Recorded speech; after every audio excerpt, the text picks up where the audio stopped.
नमस्कार, capital TV देख रहे हैं आप। मैं हूं आपके साथ पूजा। बड़ी खबर आपको बता रहे हैं, दिल्ली में आम आदमी पार्टी की सत्ता तो चली गई, लेकिन इसी बीच बड़ा एक्शन लिया गया है। सचिवालय को सील कर दिया गया है, एक नोटिस भी जारी किया गया है और नोटिस में यह कहा गया है कि सचिवालय से कोई भी फाइल इधर से उधर करनी है, कंप्यूटर या कोई भी दस्तावेज को देखना है तो सबसे पहले प्रशासन से मंजूरी लेनी होगी। और इसी बीच बीजेपी ने भी बड़ा ऐलान कर दिया है। बीजेपी ने यह ऐलान किया है कि बस बहुत जल्द एसआईटी का गठन किया जाएगा और अरविंद केजरीवाल के जितने भी भ्रष्टाचार है उस पे तह तक जाने की कोशिश की जाएगी और एक एक भ्रष्टाचार के पोल खोले जाएंगे। तो हार के बीच में बहुत बड़ा एक्शन जो अरविंद केजरीवाल के लिए और बड़ा झटका देने वाला है। इससे जुड़ी तमाम बड़ी अपडेट आपको बताएंगे। मेरे साथ जुड़े हुए हैं कैपिटल टीवी के editor in chief doctor Manish Kumar. Sir, मेरा पहला सवाल आपसे ही है, सचिवालय को सील कर दिया गया है, क्या ताजा अपडेट सामने आ रही है? देखिए, एक नोटिस डाला गया है। नोटिस में साफ साफ कहा गया है कि किसी प्रकार का कोई फाइल, कोई हार्ड डिस्क वो किसी भी कीमत पर दफ्तरों से बाहर नहीं जाएगा। इसका मतलब क्या है? इसका मतलब साफ है कि भारतीय जनता पार्टी ने चुनाव के दौरान भी इस बात को कहा और आज फिर से प्रवेश वर्मा ने इस बात को दोहरा दिया कि सरकार बनते ही एक एसआईटी बनेगी और एसआईटी का काम होगा कि जितना भी इन लोगों ने घोटाला किया है, चाहे वो क्लासरूम बनाने का हो, चाहे वो फीडबैक यूनिट बनाने का हो, चाहे वो बस को लेकर के हो, चाहे वो खरंजे लगाना सड़क में निर्माण में, आप ये समझिए कि ऐसा कोई डिपार्टमेंट नहीं है जहां चोरी नहीं हुई है जी।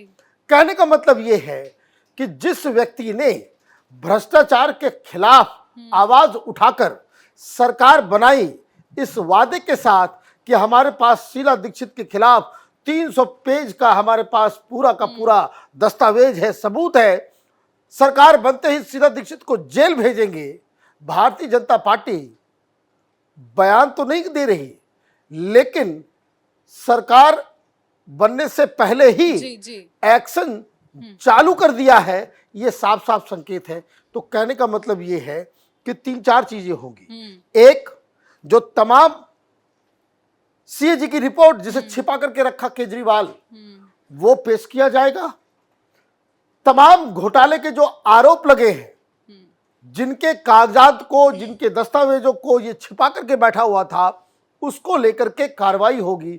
बहुत बड़ी मुसीबत, बहुत बड़ा जिसको कह सकते हैं कि लॉस ऑफ फेस होने जा रहा है, क्योंकि हर दिन अगले 6 महीने तक कोई न कोई घोटाला वो उजागर होता है। बिल्कुल। और ज्यादा तमाम अपडेट के साथ मेरे साथ एग्जीक्यूटिव एडिटर राजीव जी भी मौजूद है। सर, हार गए, ये तो एक बहुत बड़ी हार है, सत्ता भी गई, लेकिन इसी बीच जो एक्शन की खबर आ रही है कि सचिवालय को सील करने का आदेश, एसआईटी का गठन, आने वाले वक्त में केजरीवाल और कैसे फंसते नजर आ रहे हैं? देखिए, अरविंद केजरीवाल है और इस पर किसी को भरोसा नहीं है, न कांग्रेस को, न भारतीय जनता पार्टी को, न इस आदमी के आसपास रहने वाले लोगों को, और न ही दिल्ली में किसी भी पदाधिकारी को, अधिकारी को। सेक्रेटरी हैं, ज्वाइंट सेक्रेटरी हैं, अलग अलग विभागों के, उन लोगों को भी इसके ऊपर भरोसा नहीं है और भारतीय जनता पार्टी के नेतृत्व को भी इस पर भरोसा नहीं है, क्योंकि ये बड़ी बात देखी जा रही है।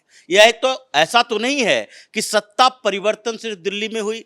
इससे पहले भारतीय जनता पार्टी इतनी बड़ी जीत हासिल की महाराष्ट्र में जीत हासिल की। उससे पहले ये सरकार बनाई थी जब उद्धव ठाकरे की पार्टी टूटी थी। उसके बाद भी पार्टी टूटी तो क्या सचिवालय को सील किया गया? इससे पहले जो भारतीय जनता पार्टी ने सत्ता हथियाया, ये राजस्थान में कांग्रेस पार्टी से छीनी। अशोक गहलोत मुख्यमंत्री थे, लेकिन क्या भारतीय जनता पार्टी ने जीत के बाद ये किया? या फिर वहां के सेक्रेटरी की तरफ से ये कहा गया कि नहीं, अब सचिवालय में किसी की एंट्री नहीं होगी, भले ही ऐसे समय में जबकि अभी मुख्यमंत्री पद से इस्तीफा देना बाकी है, अभी नए मुख्यमंत्री की घोषणा होनी बाकी है, और जब तक नए मुख्यमंत्री नहीं बनते, केयर टेकर मुख्यमंत्री होते हैं, सरकार केयर टेकर चलाएंगे। तो ऐसी स्थितियां क्यों पैदा हुई? क्योंकि आम आदमी पार्टी के इन लोगों के ऊपर, अरविंद केजरीवाल के ऊपर भरोसा नहीं है कि ये सचिवालय में जाकर कौन कौन से फाइल डिलीट करेगा, क्या क्या चेंज करेगा और कौन कौन से दस्तावेज चोरी करके ले जाएगा। ये पहले भी इस मामले में फंसा है। और सबसे बड़ी बात यह है कि जो केवल घोटाले गिनाए जाते हैं, बताए जाते हैं, जिसकी जांच चल रही है, वही सिर्फ घोटाले नहीं है। अभी तो एलजी ने कुछ लोगों को निकाला था, नौकरी से हटाया था, क्योंकि अरविंद केजरीवाल ने गलत तरीके से उसकी नियुक्ति की थी। लेकिन पूरे दिल्ली सचिवालय पर आम आदमी पार्टी का कब्जा रहा। ये पार्टी का सचिवालय था, ये दिल्ली सरकार का सचिवालय नहीं था। वहां पर आम आदमी पार्टी के वर्कर को बेरोक टोक जाने आने दिया जाता था। वहां सेक्रेटरी शिकायत कर रहे हैं कि देखो भाई, आप सीएम हो, आप डिप्टी सीएम हो, आप अपने लोगों को एक कार्ड इशू कर दो कि हाँ 2-3 लोग हैं हमारे साथ। लेकिन पूरे सचिवालय में हर जगह देखते हैं तो कर्मचारी से ज्यादा आम आदमी पार्टी के कार्यकर्ता नजर आते हैं। तो ये सारा सचिवालय को जो हाईजैक करके रखा था और अलग अलग कोने में ये पार्टी के नेताओं को, कार्यकर्ताओं को बिठाए हुए था, कई और नए घोटाले सामने आने वाले हैं। इसके तो चाय पानी के खर्चों तक की जांच होगी कि 10 कर्मचारी के लिए अगर आप चाय मंगवा रहे हो तो फिर इसमें बिल 100 लोगों के लिए कहां से आ गया। क्योंकि आम आदमी पार्टी वाले जो खाते पीते रहे सचिवालय में, एक एक का हिसाब लिया जाएगा। इसीलिए सील कर दिया गया कि अब अनुमति के बिना एक हार्ड डिस्क क्या, एक पेन ड्राइव भी अंदर नहीं ले जा सकते, एक इंफॉर्मेशन नहीं ले सकते। यानी आम आदमी पार्टी तो हारी ही है। केजरीवाल की मुश्किलें ऐसी बढ़ेगी कि इसके हजारों कार्यकर्ता जो सचिवालय तक एक्सेस रखते थे, उन लोगों के ऊपर भी आफत आने वाला है। बिल्कुल। और इसी खबर पे ज्यादा अपडेट के साथ हमारे सहयोगी और वरिष्ठ पत्रकार दीप सिंह परिहार भी मौजूद है। सर ने जैसा कि समझाया कि इसके पहले भी कई बार ऐसा हुआ कि सरकार बदली, लोग सत्ता से आते जाते रहते, लेकिन कहीं से या किसी भी राज्य से ऐसी खबर सामने नहीं आई कि भाई सचिवालय को सील करना पड़ रहा है। मतलब दाल में जरूर कुछ काला है। पूजा, अभी आप जानती हैं कि मथुरा में, वाराणसी में या संभल में खुदाई हो रही है ना, वहाँ से मूर्तियाँ निकल रही हैं, मंदिर के अवशेष निकल रहे हैं। लेकिन एक खुदाई अब दिल्ली में भी होगी। खुदाई दिल्ली में, जो दिल्ली का जो औरंगजेब है उसकी कारस्तानियों की खुदाई होगी। और आप देखिएगा इतना कुछ निकलेगा उसमें, इतनी चोरी, इतनी लूट निकलेगी कि जिसकी कोई हद नहीं। जनता को अब समझ में आएगा, हालांकि समझ में आ चुका है, तभी झाड़ू मार के निकाला है उनको, है? तो अब ये दिखाई देगा कि अरविंद केजरीवाल ने कहाँ कहाँ और कितनी लूट की है। जैसा कि राजीव जी ने बोला ना कि कोई ऐसा डिपार्टमेंट नहीं है जहां पे लूट नहीं मचाई हो। तो ये अब सब कुछ सामने आएगा, क्योंकि बीजेपी बोल नहीं रही है, बीजेपी एक्शन ले रही है। घोटालों की लिस्ट काफी लंबी है और बीजेपी के नेता ये कह रहे हैं कि आपने जो सुना भी नहीं होगा वो भी घोटाले किए गए हैं, उसकी भी हम पोल पट्टी खोलेंगे। तो इसीलिए सचिवालय सील किया गया है ना, कि कोई भी चीज इधर से उधर ना हो, कोई भी डिपार्टमेंट का एक भी इंफॉर्मेशन इधर उधर ना जाए, ताकि हर जगह अरविंद केजरीवाल को घेरा जाए। तो ये अब एक पक्की बात हो चुकी है कि अरविंद केजरीवाल का जेल जाना तय है। बिल्कुल मनीष सर, सचिवालय की खुदाई होगी, एक एक फाइलों की जांच की जाएगी, सीसीटीवी फुटेज भी जरूर खंगाले जाएंगे। कैसे फंसेंगे केजरीवाल? देखिए, फंसने के लिए तो मैं लिस्ट अगर गिनाऊं, मैं आधे घंटे तक कंटिन्यूअसली बता सकता हूं कि कहां कहां इसने घोटाला किया। जी। लेकिन लॉस ऑफ फेस की अगर बात करें, जो सबसे बड़ा मुद्दा जो राजीव ने उठाया, उसको मैं थोड़ा सा एक्सप्लेन कर दूं। जितने भी अरविंद केजरीवाल के चट्टे बट्टे थे, किसी की भाभी को, किसी की फूफू को, किसी के भतीजे को, किसी के जीजा को, किसी की साली को 1.5 लाख 2-2 लाख रुपए की नौकरी पे इसने एडवाइजर के रूप में सरकार से पैसे दे रहा था। जी। आप इस चीज को समझिए कि जो उसके कार्यकर्ता थे, जो उसके वर्कर थे, उन सबको सरकारी खर्चे पे उनको नौकरी और पता नहीं क्या क्या इन्होंने कर दिया। ये फाइलें खुलेगी। सरकार के खजाने से किसी भी व्यक्ति को नौकरी के नाम पे, एडवाइजर के नाम पे, किसी भी चीज से अगर किसी को आप अपॉइंट करते हैं तो उसके लिए क्राइटेरिया, प्रचार, उसको बकायदा क्या क्राइटेरिया आपने रखा, क्या क्वालिफिकेशन आपने रखा, कितने लोग उसमें इंटरव्यू दिए। यहां तो धर्मशाला खोल के बैठा हुआ था केजरीवाल जी कि तुम्हारी साली है, आ जाओ, तुम ले लो 1.5 करोड़। ये तरीका और ये जो गवर्नेंस का जो मॉडल इन्होंने क्रिएट किया है। सत्येंद्र जैन की बेटी को नौकरी दे दिया, सत्येंद्र जैन की बेटी को मोहल्ला क्लिनिक में दे दिया नौकरी, जैसे सबसे ज्यादा नौकरी की जरूरत उसी को है। सारे लोगों को आप देखिए, बिल्कुल सही याद दिलाया कि सारे लोगों को आपने, ऐसा लग रहा था कि आपके खानदान का कुछ जो है वो मैंने एक कंपनी आपने खोल लिया है, और इसीलिए मुझे लग रहा है कि न सिर्फ घोटाले सामने आएंगे, ये आदमी चेहरा दिखाने लायक नहीं बचेगा। बिल्कुल सर, जो सीएजी की रिपोर्ट दबा के रखे थे केजरीवाल, अब तो वो निकालना पड़ेगा। बिल्कुल, ये तो भारतीय जनता पार्टी ने कहा, सरकार बनते पहला जो विधानसभा सत्र होगा उसमें सीएजी की रिपोर्ट पटल पर रखी जाएगी।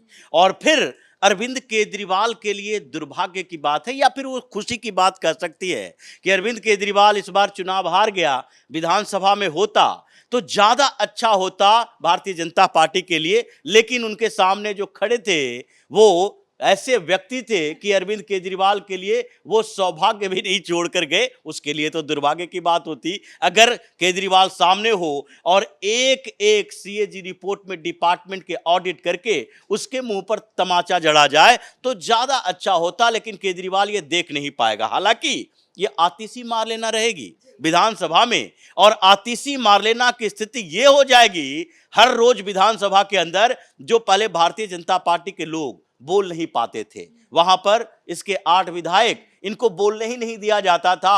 और इन लोगों ने विधानसभा का इस्तेमाल अब तक क्या किया? विधानसभा का इस्तेमाल मोदी को गालियां देने के लिए किया। 2 दिन का स्पेशल सत्र और उसमें भर भर कर मोदी, शाह, इन्हीं लोगों के बारे में चर्चा वैसे इसी बीच बड़ी खबर ये सामने आ रही है कि केजरीवाल ने अपनी हार को स्वीकार कर लिया। एक वीडियो सामने आया जिसमें वो कह रहे हैं कि भाई बीजेपी को बहुत बहुत बधाई, जनता का जो भी आदेश है उसे मैं स्वीकार करता हूं। देखिए, ये अरविंद केजरीवाल नहीं बोल रहा, ये अरविंद केजरीवाल का डर बोल रहा है। ये व्यक्ति ऐसे हार स्वीकार करके बोले ये तो संभव नहीं है, लेकिन इसके अंदर अब डर हो गया। अब भारतीय जनता पार्टी को बधाई नहीं देंगे, जनता के बारे में नहीं बोलेंगे, तो ऐसे ही एक पांव जेल के अंदर एक पांव जेल के बाहर है। भारतीय जनता पार्टी के ऊपर सवाल उठाएंगे, अब दूसरे सवाल उठाएंगे। तो ऐसी स्थिति में तो जो 1 महीना 2 महीना का समय बचा है जेल जाने के लिए, वो पहले से ही काउंटडाउन शुरू हो जाएगा।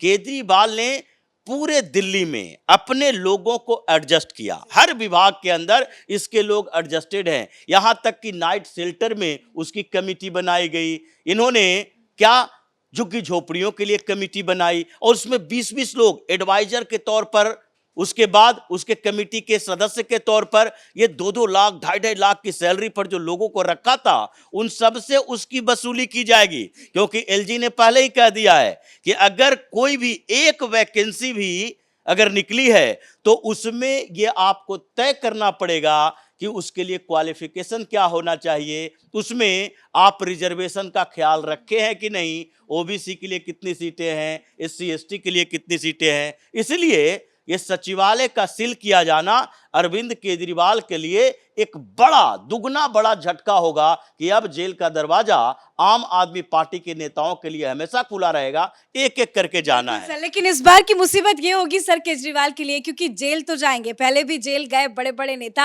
आम आदमी पार्टी के जेल गए, तो बड़े बड़े वकील भी खड़े हो जाते थे, चाहे वो कपिल सिब्बल हो या अभिषेक मनु सिंघवी हो। अब जनता की पैसे का तो इस्तेमाल नहीं कर सकते, अब ये बड़े बड़े वकील केजरीवाल के लिए केस कैसे लड़ेंगे? अब नहीं लड़ेगा कोई। अब केजरीवाल को सबने अब छोड़ दिया है। मैं आपको एक बात याद दिलाता हूँ, ये जब बीजेपी चुनाव प्रचार कर रही थी, इवन अभी प्रधानमंत्री मोदी ने भी राज्यसभा और लोकसभा में भी बोला कि हम जनता के पैसे का शीश महल नहीं बनाते। तो उनका इशारा सिर्फ ये नहीं था कि शीश महल हम नहीं बनाते हैं, उनका ये इशारा था कि भाई चुनाव जीतते ही इस शीश महल का भी हिसाब लिया जाएगा। जो 45 करोड़ रुपए जो आपने खर्च किए हैं उसकी एक प्रक्रिया होती है, उसके लिए ओपन टेंडर निकाला जाना चाहिए, बहुत सारी चीज़ें होती हैं। तो जो आपने नहीं किया है तो अब शीश महल नहीं, आपके लिए तिहाड़ जेल का दरवाजा खोलेंगे और वहीं आपका अगला ठिकाना होगा। बहुत बहुत धन्यवाद आप सभी का जुड़ने के लिए, तमाम अपडेट देने के लिए। तो वाकई में आम आदमी पार्टी की सरकार में जितने घोटाले हुए हैं, घोटालों की लिस्ट तो काफी ज्यादा लंबी है। कुछ घोटालों पे एक्शन हुआ है, किसी में जांच जारी है, लेकिन अब बीजेपी की सरकार बनते ही सारे घोटालों की एक एक डिटेल्स खंगाली जाएगी, तह तक जाने की कोशिश की जाएगी और जांच एजेंसियां भी एक्टिवली इस पूरे घोटाले पे काम करेगी, क्योंकि बीजेपी ने यह ऐलान कर दिया है कि एसआईटी का गठन किया जाएगा और केजरीवाल के सारे कारनामे, सारे काले चिट्ठे की पोल पट्टी खोली जाएगी, जिसकी शुरुआत भी हो चुकी है क्योंकि सचिवालय को सील कर दिया गया है, जो केजरीवाल के लिए बहुत बड़ा झटका है। इस बड़ी खबर में मेरे साथ फिलहाल इतना ही। देखते रहिए कैपिटल टीवी। नमस्कार।